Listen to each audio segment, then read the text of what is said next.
been going out of my way for us, and I'm not okay. The sun ain't gon' shine. Boishakh মাসে এত কাকফাটা রোদ হয় কি বলবো। মানে আমরা তো বাঙালি, আমাদের ঋতুর অভাব নাই। আমাদের অনেকগুলা ঋতু, তো আমাদের বাংলাদেশের মতো এত ঋতু পৃথিবীর আর কোনো দেশে নাই। তো যাই হোক, বৈশাখ মাসের প্রথম দিন সবাইকে শুভ নববর্ষ। আর এটা হলো যে বৈশাখ মাসের একটা রীতি, আই থিঙ্ক। মানে এটা যেদিন বৈশাখ মানে পয়লা বৈশাখের দিন এত প্রচণ্ড পরিমাণে রোদ থাকে, আর সেদিন অন্যান্য দিনের তুলনায় একটু বেশি গরম লাগে। তা আমি এখানে একটু বারান্দায় এসেছিলাম, আমাদের বারান্দায় এসে দেখি যে এই ক্যাপসিকাম গাছে ক্যাপসিকাম ধরেছে।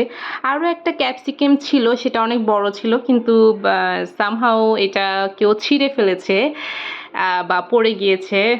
আমি ঠিক বলতে পারছি না, আমার আম্মু বলেছে, এবং সেটা আমি দেখি উনি ঠিক কত বড় হয়েছে, কিন্তু আমার আম্মু বলেছে যে সেটা নাকি অনেক বেশি মানে বড় ছিল। তো যাই হোক, এখানে ক্যাপসিকামটা দেখে আমার খুব ভালো লাগছে। আসলে যখন আমাদের বাসায় ক্যাপসিকাম নিয়ে আসা হয়েছিল, তো ক্যাপসিকামগুলো যখন আনা হয়েছিল ও বাসায়, ওগুলোকে মানে যখন কেটেছিলাম, তো ওগুলোর ভিতরে যে বিচিগুলো ছিল ওগুলো আমি টপে এভাবে ফেলে দিয়েছি, তো ওখান থেকেই উঠেছে আর কি। তো যাই হোক, আলহামদুলিল্লাহ, আল্লাহর নেয়ামত। উঠেছে, আবার ওই গাছে ক্যাপসিকামও ধরেছে, এটা দেখে বেশি খুশি লাগছে আর কি। তো এখানে আমার আম্মু নিজের হাতে বানানো সসগুলাকে বোতলের ভিতরে রাখতেছিল। মানে একটা বড় বোতলে নেওয়া হয়েছিল, সেখান থেকে একটু ছোট বোতলে ট্রান্সফার করা হচ্ছে। আর সকালবেলার নাস্তার মধ্যে ছিল পাস্তা।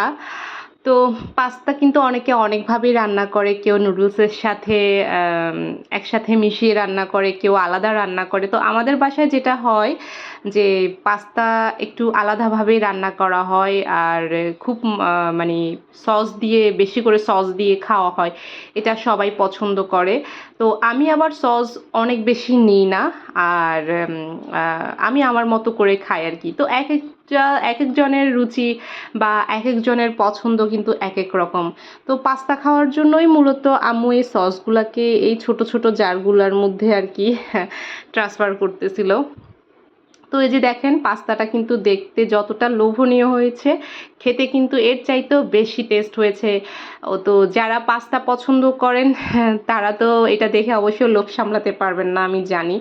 তো পয়লা বৈশাখের দিন ঘুম থেকে কিন্তু একটু দেরি করেই উঠেছিলাম, কারণ এর আগের দিন রাতে কিন্তু আমাদের একটু লেট করে ঘুমানো হয়েছে। তো অনেকের একটা ধারণা থাকে যে বছরের প্রথম দিন যদি ঘুম থেকে তাড়াতাড়ি উঠে, তাহলে সারা বছরই তাড়াতাড়ি উঠবে। বছরের প্রথম দিন যদি নতুন জামা কাপড় পরা হয়, তাহলে সারা বছর জামা কাপড় নতুন জামা কাপড়, ভালো জামা কাপড় পরা হবে। এটা আমি ছোটবেলায় খুব মানতাম, খুব বিশ্বাস করতাম। তবে বড় হওয়ার পরে এগুলো আসলে এখন আর মানে এগুলো নিছক একটা জাস্ট ধারণা আর কি। এরকম কিছুই হয় না যে আমি প্রথম দিন যা খাবো বা প্রথম দিন যা পরবো সেটা আমার সাথে সারা বছরই হবে। এগুলো জাস্ট একটা মানে কি বলবো, ভ্রান্ত ধারণা আর কি মানুষের। তো যাই হোক, পহেলা বৈশাখ বলে কথা, আমরা হয়তো অত বড় লোক না, কিংবা একদম যে নিম্ন তাও না, মধ্যবিত্ত। তো মধ্যবিত্ত পরিবারে যতটুকু আমার সম্ভব হয়েছে পহেলা বৈশাখের যে রেওয়াজ, যে কালচার, পান্তা ভাত, ভর্তা, ইলিশ মাছ খাওয়ার যে একটা রেওয়াজ, তো যতটুকু আমার আম্মু বা আমার পরিবারের দ্বারা যতটুকু সম্ভব হয়েছে, বলেছিলামই তো যে আমরা অনেক বেশি বড় লোক না, আমরা মধ্যবিত্ত, আবার অনেক বেশি গরিবও না। তো যাই হোক, মধ্যবিত্ত পরিবারে আমাদের সাধ্যের মধ্যে, সামর্থ্যের মধ্যে আমরাও পহেলা বৈশাখটাকে সেলিব্রেট করেছি আমাদের মতো করে। তো এখানে আলু ভর্তা করা হয়েছে, আলুর ভর্তার মধ্যে একটু শুটকি দেওয়া হয়েছিল, তো শুটকি আর আলু ভর্তা। তারপরে পেঁয়াজের মধ্যে যেটা দেখছেন পেঁয়াজের ভর্তা, তারপর এখানে যেটা দেখছেন কড়াইয়ের মধ্যে যেটা দেখছেন সেটা হচ্ছে মাছের ভর্তা। এই মাছের ভর্তাটা আমার আম্মু এত মজা করে রান্না করে, মানে কি বলবো, এত টেস্টি হয় যে আপনি এই মাছ ভর্তা দিয়ে 2-3 প্লেট মানে ভাত খেয়ে ফেলতে পারবেন অনায়াসে। তো এখানে আমিও পহেলা বৈশাখকে সেলিব্রেট করতেছি। পহেলা বৈশাখ বলতে মানে এটা বাঙালির একটা ঐতিহ্য আর কি। পান্তা ভাত যে মানে খেতেই হবে এমন কোনো কথা না, বাট একটা কালচার। যেমন আমরা ঈদের সময় সেমাই তো আমরা সারা বছরই খাইতে পারি, তাই না? বাট তারপরেও ঈদের সময় মানুষ একটু স্পেশালি সেমাইটা কিনে বা সেমাইটা রান্না করে, তো ওটা একটা কালচার। ঠিক তেমনি পহেলা বৈশাখে আমরা একটু পান্তা ভাত খাবো, একটু পেঁয়াজ, কাঁচামরিচ, লেবু কিংবা ভর্তা দিয়ে খাবো। সো এটাই হচ্ছে কথা আর কি। তো এখানে সব কিছু আমি খাওয়া দাওয়ার পরেই আপনাদেরকে এগুলো সব আইটেমগুলো দেখাচ্ছি, যে এখানে পান্তা ভাত, তারপরে 2 রকমের পেঁয়াজের ভর্তা। একটা হচ্ছে আমার আব্বুর জন্য, যেহেতু আমার আব্বু শুটকি খেতে পারবে না, ওটা শুটকি দেওয়া হয়নি। আর একটা আমাদের জন্য, আর এখানে আলু ভর্তা করা হয়েছে।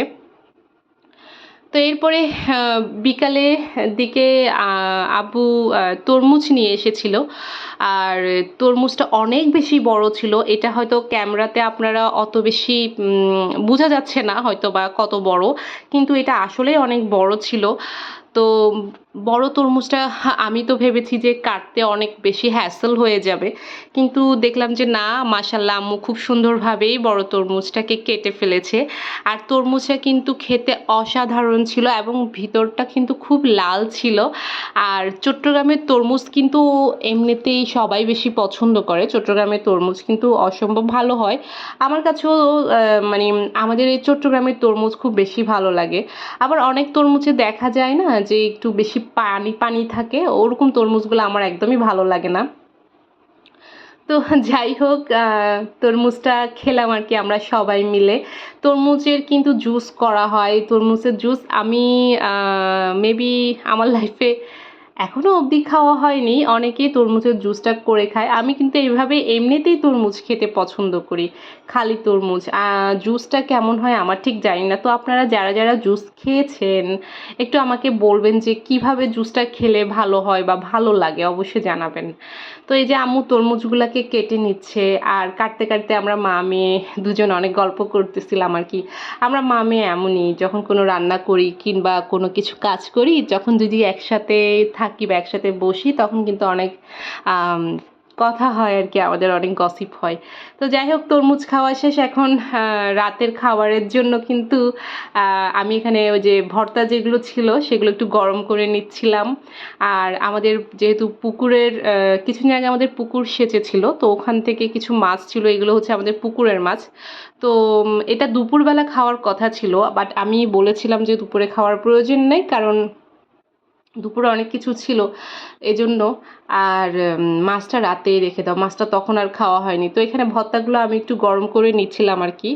আর এখানে হচ্ছে কই মাছ, এটাও কিন্তু আমাদের পুকুরেরই কই মাছ। এই কই মাছগুলো বেশি একটা বড় হয় না, ছোট ছোট, কিন্তু টেস্ট কিন্তু অসাধারণ হয়, আমার কাছে খুবই ভালো লাগে। তো আপনারা পয়লা বৈশাখ কীভাবে, কার বাসায় কীভাবে সেলিব্রেট করেছেন অবশ্যই জানাবেন। আর সব কিছুতে একেবারে মানে আহামরিভাবে সেলিব্রেট না করলে করা হবে না এমন না। নিজেরা নিজেদের মতো করে করাটাই হচ্ছে, নিজেদের মতো করে কমফোর্ট ফিল করে করাটাই হচ্ছে আসল আনন্দ আর কি। তো যাই হোক, খাবার দাবার শেষে এখানে আমরা আইসক্রিমও খেতে বসে গেলাম। তো আমার ভিডিওটা যদি আপনাদের ভালো লেগে থাকে তাহলে প্লিজ লাইক, কমেন্ট, সাবস্ক্রাইব করে আমার পাশে থাকবেন। আর হ্যাঁ, আমার ভিডিওটা কেমন লেগেছে সেটা অবশ্যই কমেন্ট করে জানাবেন। প্লিজ প্লিজ প্লিজ আমার চ্যানেলটা সাবস্ক্রাইব করে দিবেন। সাবস্ক্রাইব করতে কিন্তু কোনো টাকা পয়সা খরচ হয় না। আর অবশ্যই অবশ্যই অবশ্যই একটা লাইক করবেন। তো আজ এই পর্যন্ত, টাটা, বাই বাই, আল্লাহ হাফিজ।